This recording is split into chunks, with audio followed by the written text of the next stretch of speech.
Welcome to Wrestling Date Night. This is a chance for two lovebirds, two people who are madly in love and are real life married to each other, to sit down and talk about professional wrestling, because there's nothing more romantic than that. I'm Mitch, and I'm joined here by my real life wife, Rosie. Hi, Rosie. Hello.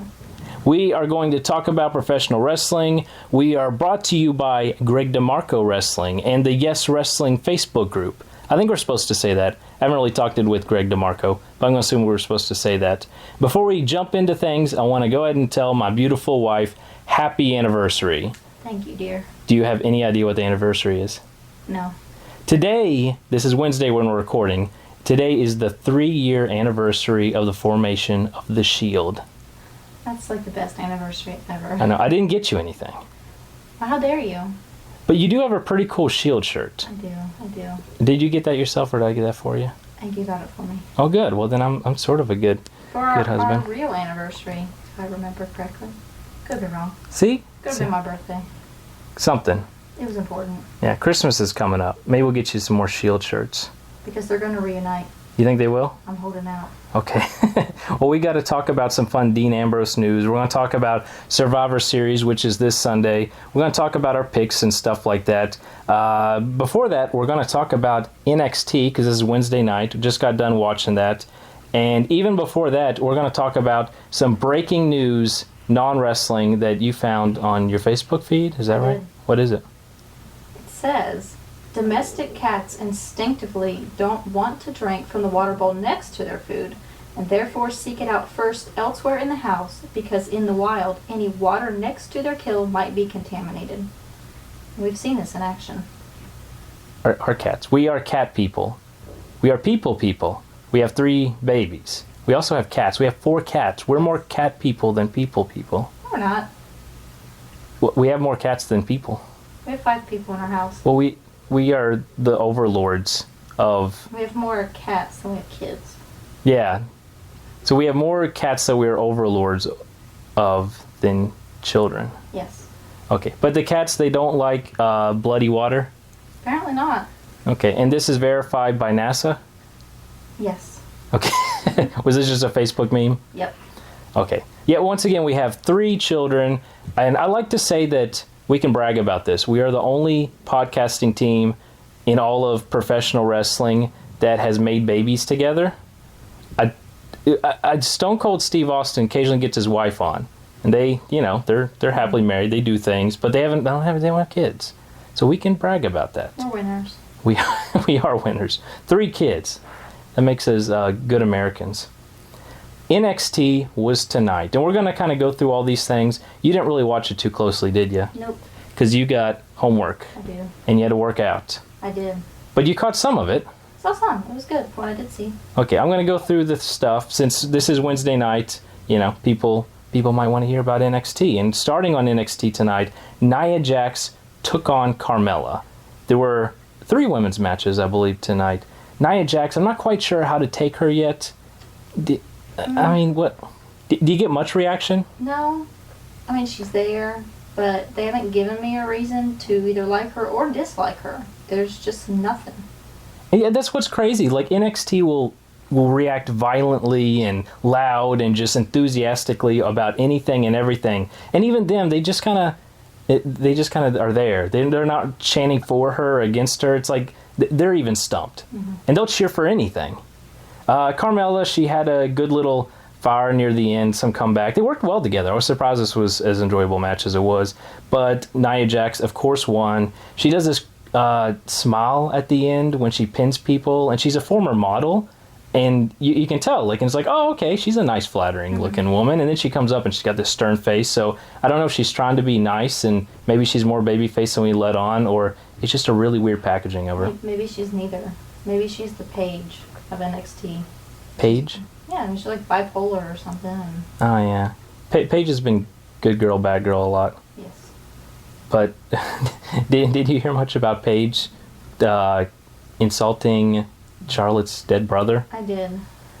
I mean, what's your thought? Like, this is one of those... like, if WWE's trying to go for, like, The Office, where they just make everything super awkward... I don't think they're going for that intentionally. Yeah. But I don't think they can see when they need to draw the line between kayfabe and real life. Yeah. I think that was a little bit too much. Yeah, well, Charlotte's mom thought so too. She went on Twitter and was upset about it. Ric Flair went on his podcast, said he had no knowledge of it. I've heard a lot of people say that's kind of bull, like he probably should have known. I would imagine they would have cleared it with somebody first for that family. I mean, apparently Charlotte was cool with it. She Yeah. said it. Let's move on here. Ascension took on Chad Gable, Jason Jordan. The very awesome tag team. They're like the next world's greatest tag team. And I came into NXT when the Ascension were on their way out, and I never got the Ascension. I don't understand why they're like this legendary team in NXT that held onto the tag titles longer than anybody. And they have never really done anything for me, but tonight they put on an awesome match. Well, good. They needed that after their disastrous run on the main roster. Yeah, I didn't mind their main roster run when they came up, and they were like bad-mouthing all the legends. Of course, then they bad-mouthed like dead legends, and everybody got ticked off about that. But I don't know, they were heels. I kind of wish WWE just kind of pushed it and stayed behind them, but because there was a little bit of outrage, they lost faith in them. Yeah. And then the Ascension are just another failed NXT call-up. But they fought tonight, and there was "This is awesome" chants before everything even started. Everybody was really hyped about this. I loved it. I thought this was a great matchup. And, of course, Jordan and Gable, they're super athletic and are proven that, they're the next big thing going on in NXT. Let's see, what happened next? Alexa Bliss, Bayley, there was a package that went into an interview, and it was Bayley talking. And what I love about this is that they've kept the focus on the NXT Women's Championship. Mm-hmm. It's about the title. Bayley wants the title. Not Bayley. Alexa Bliss wants Bayley's title. Mm-hmm. She steals the title. It's about the title as compared to the main roster women where they had a contract signing. And instead of it being about the Divas title, it became about real personal, dead relatives and stuff like that. Yeah, that's boring. I mean, they're focusing on the fact that they're female and not the fact that they're wrestlers. Yeah, and NXT gets that right. Mm-hmm.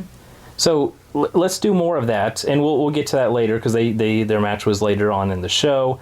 Emma fought some girl coming up next that I don't know. I don't think they gave her name. I didn't hear her name. Yeah, we're talking about that. I'm sure I get online and look it up. But the point was Emma got a squash match. They didn't get an intro to the other girl. Emma won. She used what looked like a curb stomp into a Muda lock.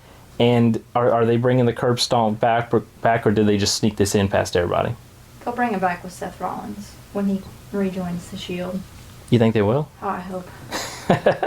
Well, they got the whole lawsuits, head injuries, and stuff. I don't know. It might be gone forever. Who knows? Yeah, but then they got the head injuries in football. Now they got that Will Smith movie coming out, and that's true. And that'll probably drive a couple extra punches to the gut. Let Seth Rollins keep curb stomping people, and there can be another Will Smith movie.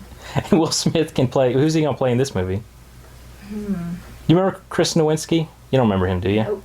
Yeah, he was a tough enough guy. Like he was a legit Harvard graduate or whatever, and he went on from WWE career into a lot of neuro research. And he's kind of leading the way, and WWE's kind of getting a lot of positive stuff because they really went behind his research. So maybe Will Smith can play Chris Nowinski, and then he can be having drama with Seth Rollins. Seth Rollins can play himself. That would be great. Then Tom Cruise can play Dean Ambrose. That's terrible. I know. Of all the people you could have picked. Well, who would you pick to play Dean Ambrose? Dean Ambrose. Dean Ambrose. Well, he's in those WWE movies now. I know. So apparently he's a legit actor. You can't get anybody else to play Dean Ambrose other than Dean Ambrose. I wonder who. Nope. I bet we can think of somebody good. Nope. All right, I don't know movies that well, so maybe I won't try to recommend stuff. Baron Corbin was in the next stuff. Emma won the last one, by the way, Muda Lock. Baron Corbin was backstage.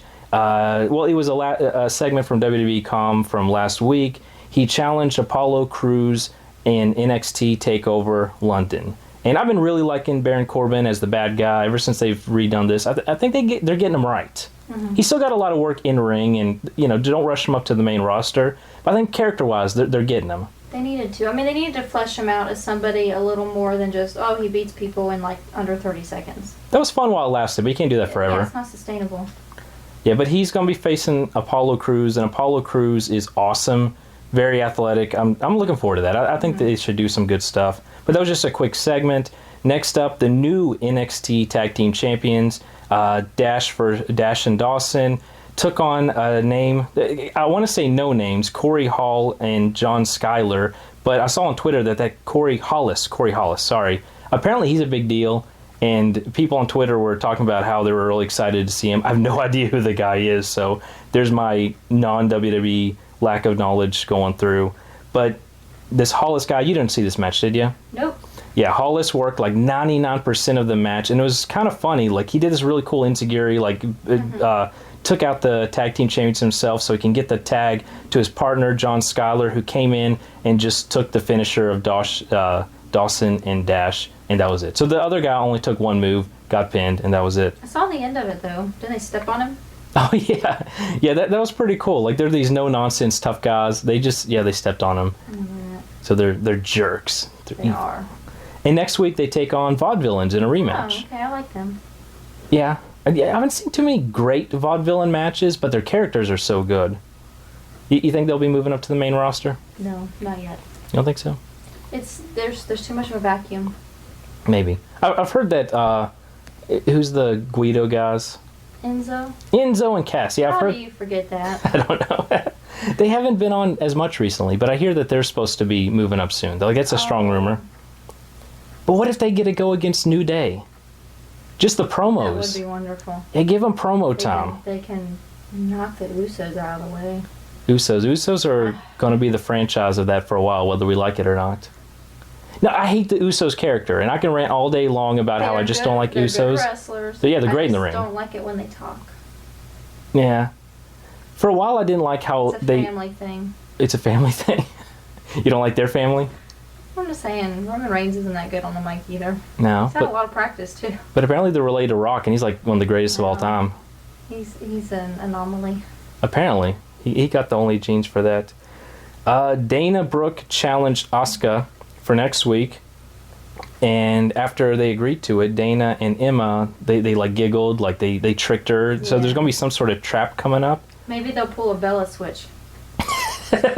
I don't know if twin magic works if you're not really related. Yeah, it does. They're both blonde. All right. Okay, I'll give you that one. Wait, isn't Emma like Australian even too? They shouldn't have to talk. Well, they don't have to, I guess. Moving on, Finn Balor and Samoa Joe. They made that match official for London.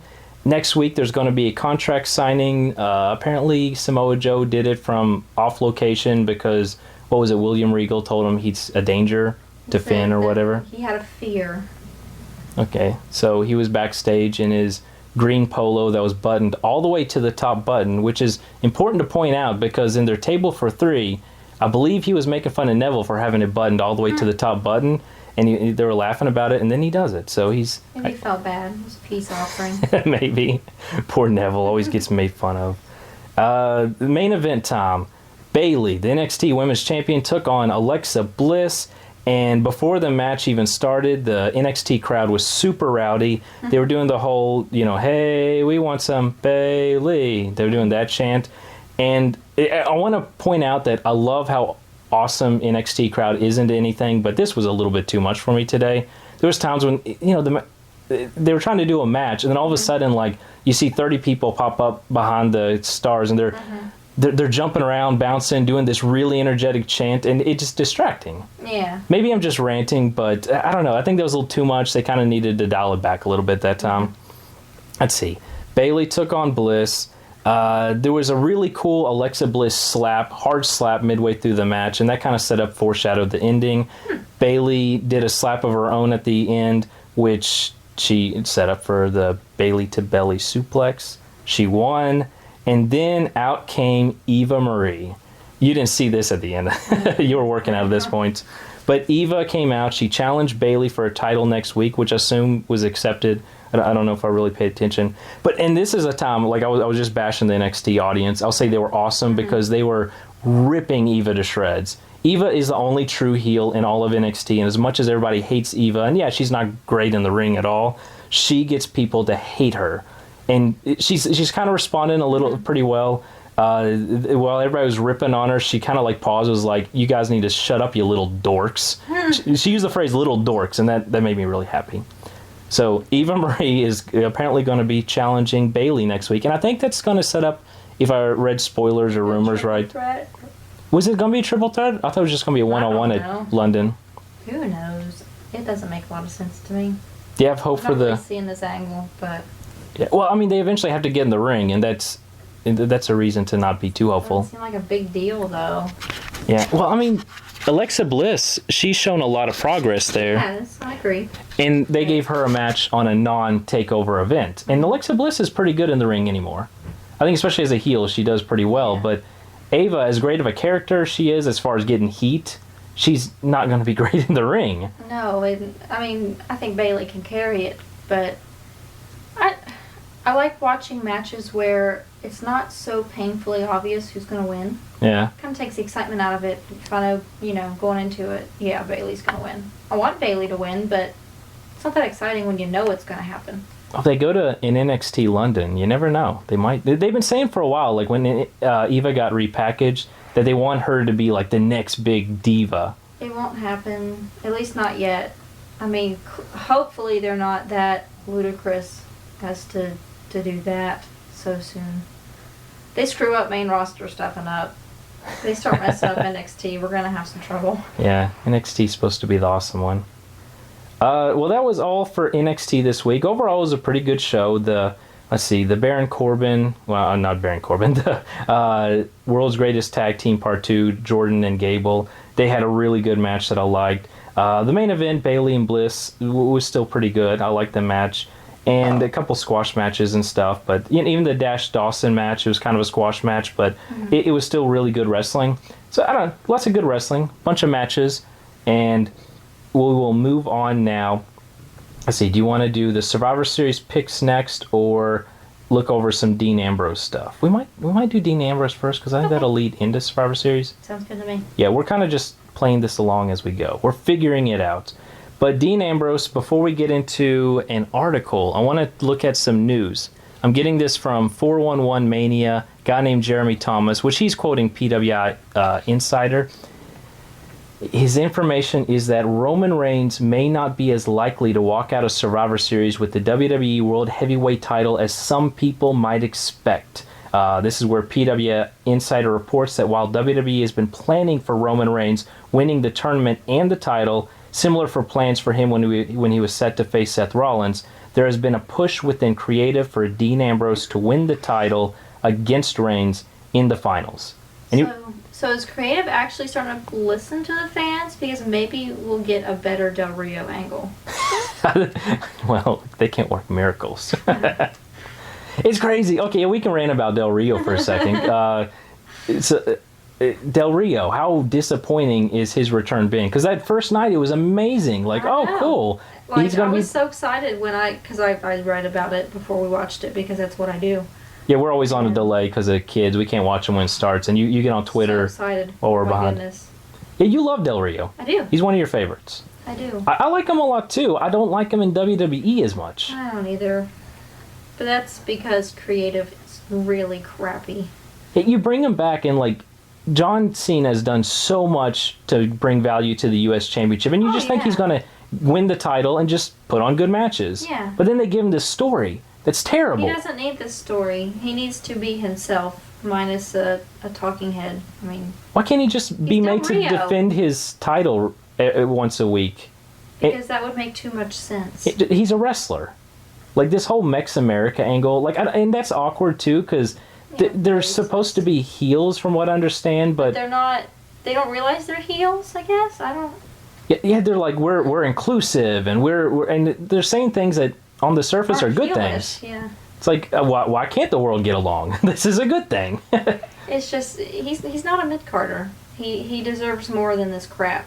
Yeah. I mean, I don't tweet that often, anything even remotely like relevant, but I tweeted about that. That's right. I don't use Twitter. You talked about your disgust. It is. It's disgusting. It's a disgrace. Well, we'll talk about our picks for tournament finals and stuff, but apparently Dean Ambrose, he's finding favor from somebody in creative. Good. Needs to. I mean, how long has it been since the Shield imploded, and everyone's been wanting Dean Ambrose to win the title, and creative has said, nope, you guys don't know what you're talking about. I mean...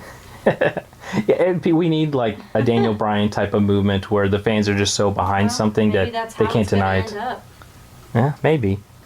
Okay, before we get to our Survivor Series picks, I want to point out Dean Ambrose and talk about Dean Ambrose's best WWE pay-per-view matches. I did a feature column on this. It got hosted to 411 Mania. It's been up on the page today.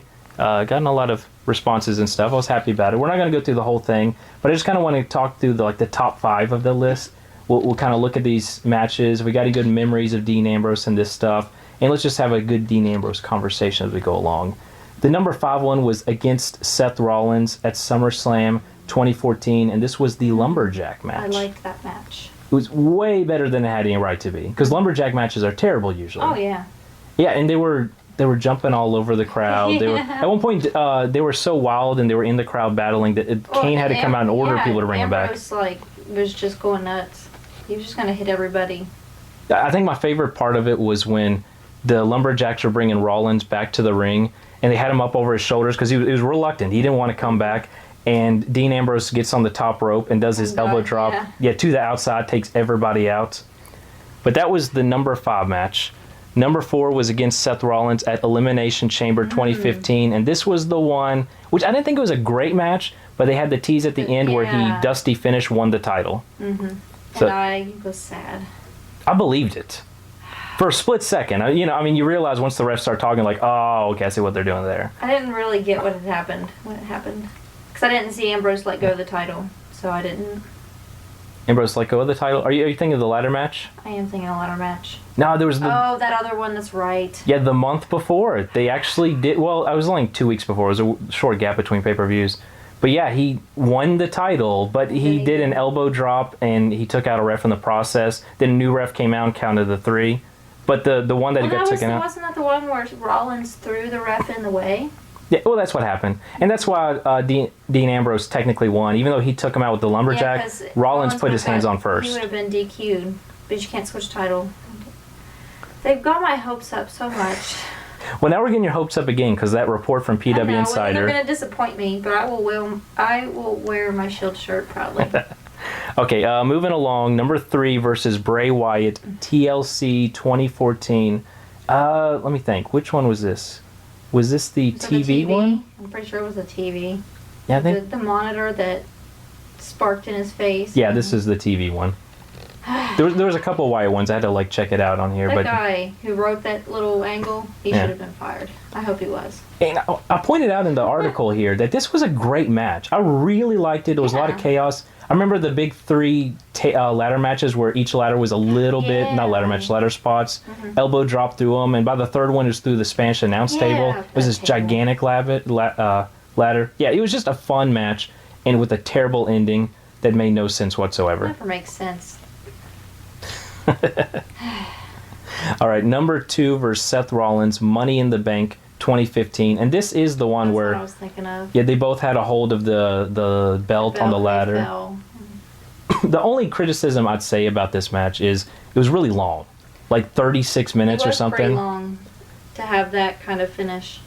The last 10 minutes or so were great. It was an awesome match, but you could have cut the first 15 minutes and you wouldn't have missed anything.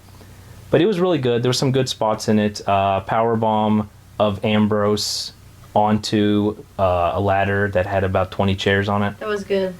Yeah. It was good, but, at least it gave a clean finish. Yeah. Well, sort of sketchy, but it was decisive.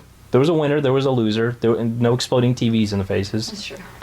Number 1 match this is, according to me, the scientific process of Mitch Nickelson, Seth Rollins versus Dean Ambrose, Hell in a Cell 2014. That was the very end of their first blow-off match. Mm-hmm. We still got a wacky ending because of the hologram and all that with Bray Wyatt interference, but we also got the off of the structure. Yeah, it was awesome. Fell off of that. Right into the tables. And then Dean Ambrose came off of his stretcher first, went after Seth Rollins, attacked him. It was great. They had a great match afterwards. Well, that starting out where Ambrose climbed up to the top of the cage and stood up there waiting. They sent up J&J security first. They did. He had a kendo stick, was beating them down. Then Rollins came up, and they teased. At one point, they teased Rollins saying, "Throw him off, throw him off!" And oh man, that would have been nuts. I don't think they're ever going to do that again. I don't know. They need ratings. I don't know, but they're also scared to death of lawsuits of all that. I have a hard time thinking Ambrose would. The stuff he's done, I really doubt he'd do a lawsuit. He'd be like, "All right, sign me up. You never know. Off the top." I think he'd be crazy enough to do it. If they said, like, we need to, he'd be like, all right, just pay me. Mm-hmm. He was talking about that in his Table for Three. He talked about when he was at CZW, and he would barter his body for money. Yeah. Be like, fire, that's an extra, paycheck, and light tubes, that's an extra paycheck. That's what you have to do. I'm glad I never got into wrestling because I'd be a wussy and couldn't handle that. Sorry, I'll probably try to cut out the coughing, but I probably won't either. So you just have to deal with my coughing. Survivor Series picks. And before we get into Survivor Series picks, Kevin Owens has the greatest rivalry of the moment, and it's against Sabrina the Teenage Witch. Him, Melissa Joan Hart, she called him lazy on Twitter. And then he responded saying equal things about her acting. And then she went to go and respond again, and she found out she was blocked. And then the New Day got in on it. Yep. Hashtag I stand with Owens. And they screen capped them blocking her. And it became a big movement, and that was my funniest. I just loved that. I thought that was hilarious. Did you try blocking her at all? No. You going to? No. Okay, all right. I want to keep watching it all. Let's go. It might be done. I mean, he blocked her. I don't think he's gonna continue it. I don't know. We'll see. He did talk a little bit with Michael Cole in one of those WWE.com sit-down interviews, and he addressed it, but I don't remember him saying anything to me. He was wearing a really awesome Owens Fight shirt in the style of a Bad Christmas sweater. Really? He said it was on WWE.com, so if you ever want to, give me a good Christmas present. I'll think about it. It also said KO, KO, KO. How did it? And Michael Cole said, it's like ho, ho, ho. And he was like, you're smart, Michael. Very quick. He was making fun of him there. That's the real rivalry. I love when he's in a match and he just stares over and is like, go, watch this.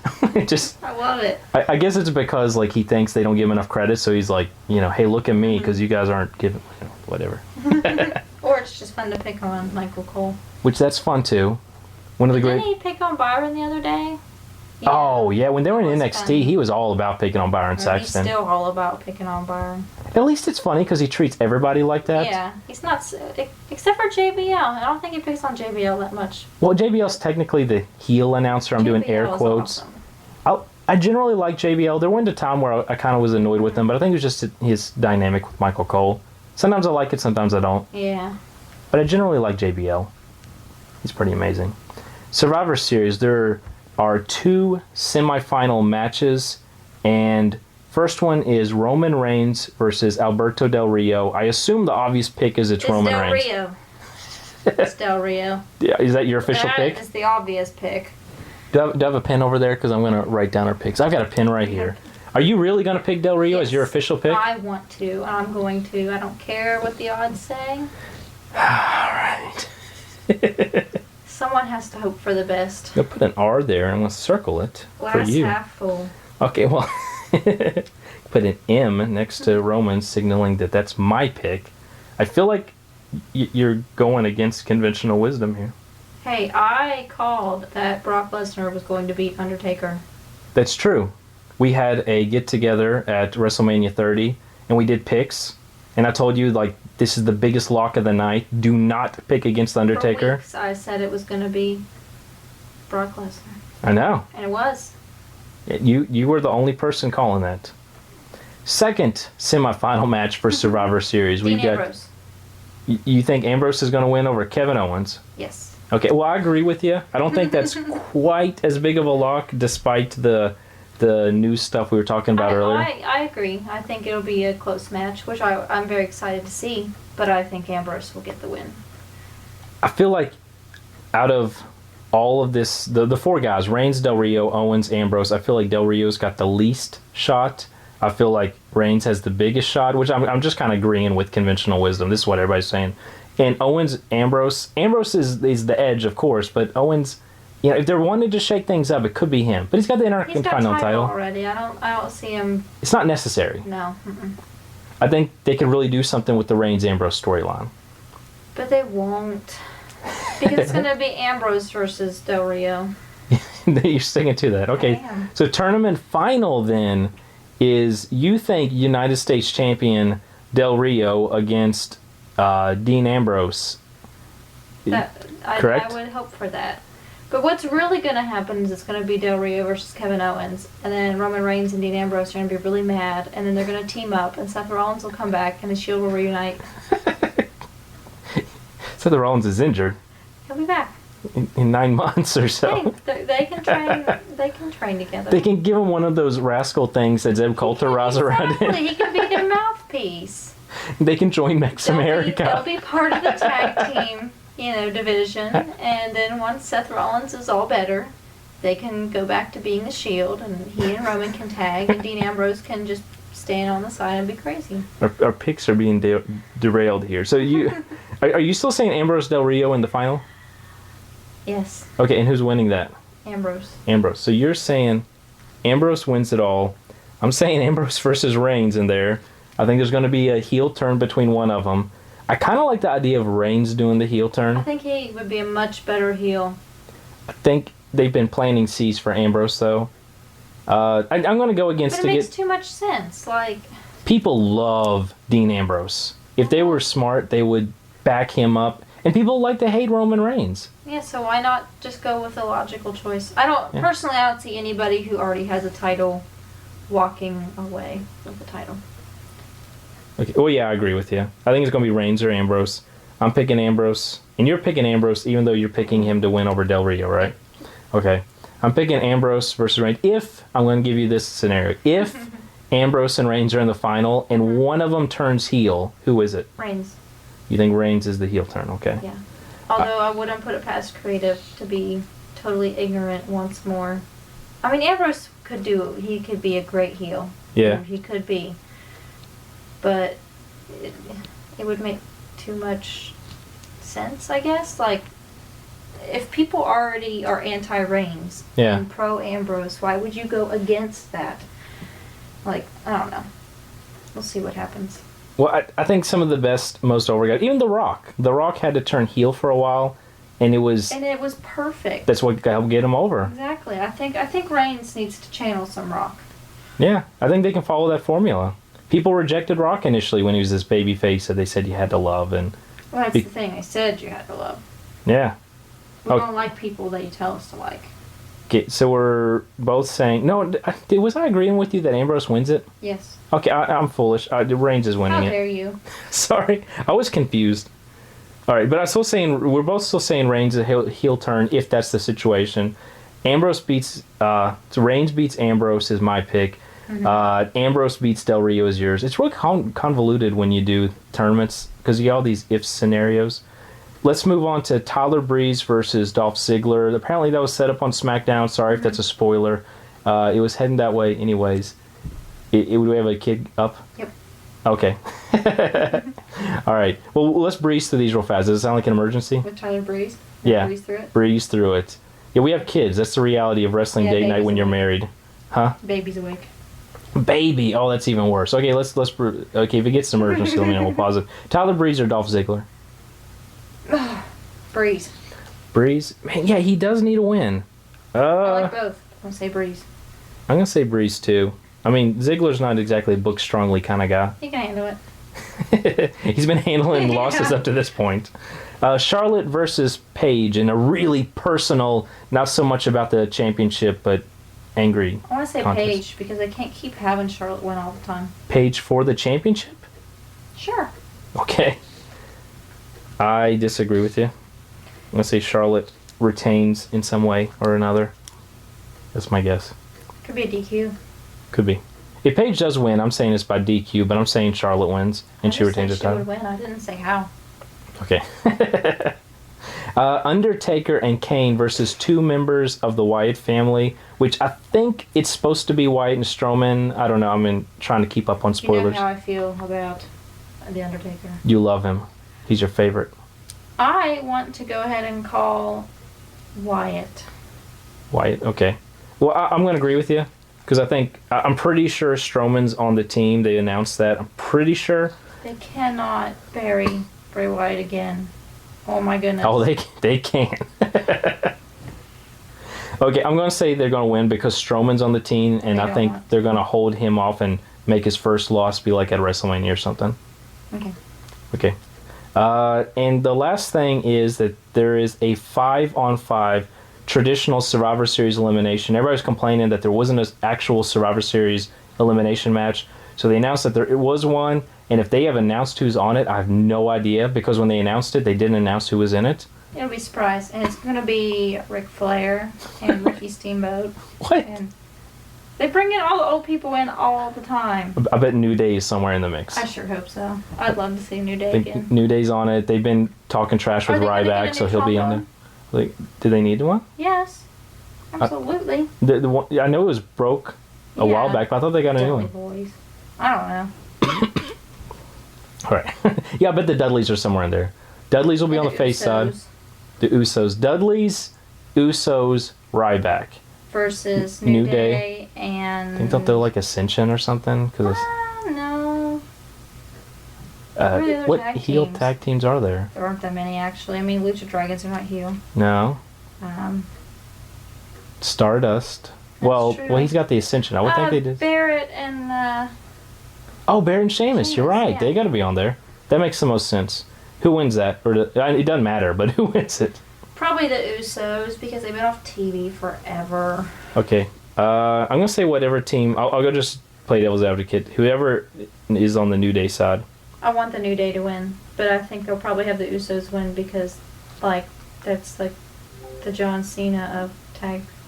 Okay, we're basically saying you're saying whatever the good guy team is, and...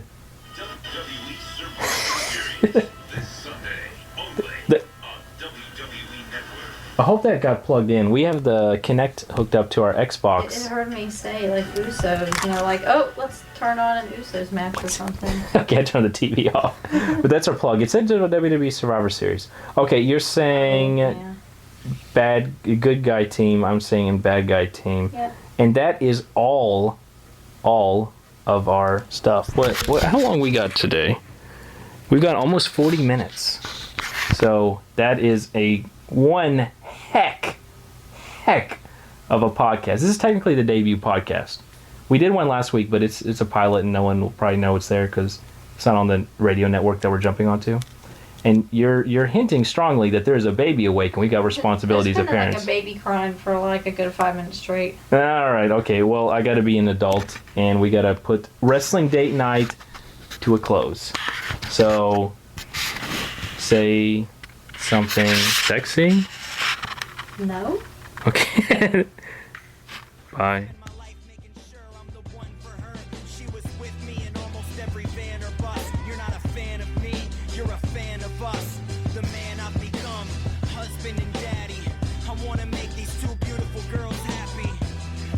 I could offer the world, but all I got is these words and a promise to give myself and all that I have to have and to hold for as long as I live. I give myself and all that I have to have and to hold for as long as I live. I give myself. Is that enough for you? I will give myself to you. I give myself. Is that enough for you? I will give myself to you.